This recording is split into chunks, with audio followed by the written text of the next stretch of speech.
Fixed டெபாசிட்ல போட்ட பணம் 10 வருஷத்துல என்ன ஆயிருக்கு, லேண்ட்ல போட்ட பணம் 10 வருஷத்துல என்ன ஆயிருக்கு, ஸ்டாக் மார்க்கெட்ல போட்ட பணம் 10 வருஷத்துல என்ன ஆயிருக்கு, கோல்டுல போட்ட பணம் 10 வருஷத்துல என்ன இருக்குன்னு பாத்தீங்கன்னா கோல்டுன்னு அவ்வளவு பிரமாதம் கிடையாது. அது ஒரு இந்த மாதிரி ஃபெடரேட் கூட்டுறாங்க, உலகத்துல பிரச்சனை அப்படிங்கிற போது இப்ப ஹமாஸ், அடுத்து லெபனான் பிரச்சனை, இஸ்ரேல் வந்து இன்னும் போர் பண்ணிக்கிட்டே இருக்காங்க பிரச்சனை போய், அது மாதிரிலாம் ஒரு பிரச்சனை வர்றபோது தங்கம் வந்து மேலே தூக்கி பிடிச்சிட்டு இருக்காங்க. அதுதான் நம்மளை காப்பாற்றும்னு சொல்லி அது வந்து அதே நிலைமை நீடிக்குமா, எப்பயுமே இதே மாதிரி ஒரு ஆபத்து இருக்குமா, இதே மாதிரி புது புது ஆபத்து வருமா அப்படின்னா தங்கம் விலை உயர்ந்துகிட்டே இருக்குமான்னா சொல்ல முடியாது. ஆனா ஒரு நிறுவனம் தொடர்ந்து நல்லா வேலை செய்யுமா, லாபம் கூட்டுமா, திறமையா செய்யுமானா அது செய்யும். அதனால ஒரு பார்ட்டை மட்டும் தங்கத்துல போடலாம். நீங்க சொல்ற 10% 15% ஓரளவுக்கு மட்டும் தங்கத்துல போடலாம்.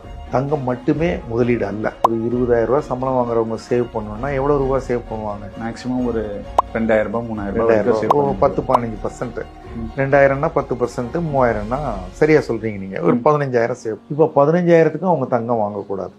இப்போ ஒரு 20-30 ஆண்டுகளுக்கு முன்னாடி எல்லாம் இவ்வளவு செல்போன் கிடையாது, இவ்வளவு இன்டர்நெட் கிடையாது, டெலிவிஷன் கிடையாது, நியூஸ் பேப்பர் படிக்கிறதோ மக்களுக்கு வந்து தகவல்கள் தெரியாது, இவ்வளவு வங்கிகள் கிடையாது, இவ்வளவு ஸ்டாக் மார்க்கெட்டு லிஸ்டட் கம்பெனிஸ் எல்லாம் கிடையாது. அதனால அப்போ இருந்த ஒரே ஒரு முதலீட்டு வாய்ப்பு என்பது அவர்களுக்கு சுலபமா தங்கம். ஊர்ல ஒரு கடை இருக்கும், அங்க போய் தங்கத்தை வாங்கி வந்துருவாங்க. கையில பணம் இருந்தா வேணும்னா தங்கத்தை கொண்டே கொடுத்துட்டு திருப்பி பணம் வாங்கி வந்துருவாங்க. அந்த அளவுல வந்து அப்ப ரொம்ப உபயோகமா இருந்த ஒரு பொருள். அவங்களுக்கு வந்து நம்ம வாங்கின விலைக்கும் வித்த விலைக்கும் என்ன லாபம் நஷ்டம், எத்தனை வருஷம் வச்சிருந்தோம், அதுக்கு பதிலாக நம்ம வங்கியிலேயோ போஸ்ட் ஆஃபீஸ்லயோ போட்டிருந்தா பெட்டரா கிடைக்குமா அப்படிலாம் யாரும் கணக்கு பண்ண மாட்டாங்க. அதனால தங்கம் மட்டுமே ஒரு இன்வெஸ்ட்மெண்ட் ப்ராடக்டா இருந்தது பாஸ்ட் டென்ஸ்ல சொல்ல. இப்ப அப்படி இருக்க வேண்டிய அவசியம் இல்லை. ஏன்னா இப்ப நீங்க கடந்த 1 ஆண்டு 2 ஆண்டு 3 ஆண்டுகள்ல பாத்தீங்கன்னா பங்குச்சந்தையில போட்ட பணம் வந்து அவங்க எஸ்ஐபி மூலமாவோ மியூச்சுவல் ஃபண்ட்ஸ் டைரக்டாவோ அல்லது அவங்க வந்து ஒரு ஸ்டாக்ஸ் வாங்கியோ பாத்தீங்கன்னா ஒரு 65%, 70%, 100% அதிகமா, குறைஞ்சபட்சம் பெரும்பாலான மியூச்சுவல் ஃபண்ட்ஸ் 17 to 20% கொடுத்துருக்கு கடந்த 10 ஆண்டுகள்ல.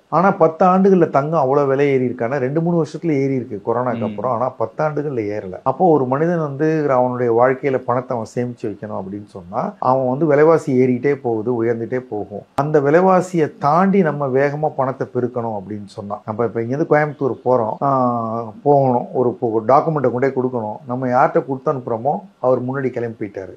அவர் ஒரு பஸ்ல போயிட்டு இருக்காரு, டாக்குமெண்ட் எடுத்துட்டு கோர்ட்ல கொண்டே கொடுக்க போறாரு. கோயம்புத்தூருக்கு போயிட்டு இருக்காரு, 6 மணி நேரம் ஆகும். அவர் கிளம்பி 2 மணி நேரம் கழிச்சு தான் நமக்கு தெரியுது அவர் இன்னொரு பேப்பரை விட்டுட்டு போயிட்டாரு.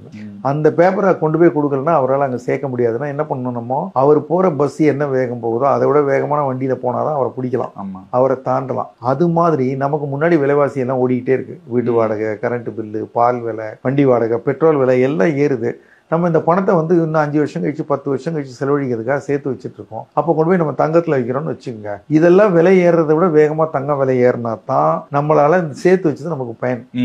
இப்ப நம்ம விலைவாசி 10% ஏறுது, நம்ம வாங்குற தங்கம் 5% தான் விலை ஏறுதுன்னா நம்ம நிகரமா 5% இழக்கிறோம். 5% சமாளிக்கிறோம், 5% இழந்துடுறோம். அதனால இப்போ ரொம்ப ஒரு இன்ஃபிளேஷன் அதிகமா இருக்க பீரியட்ல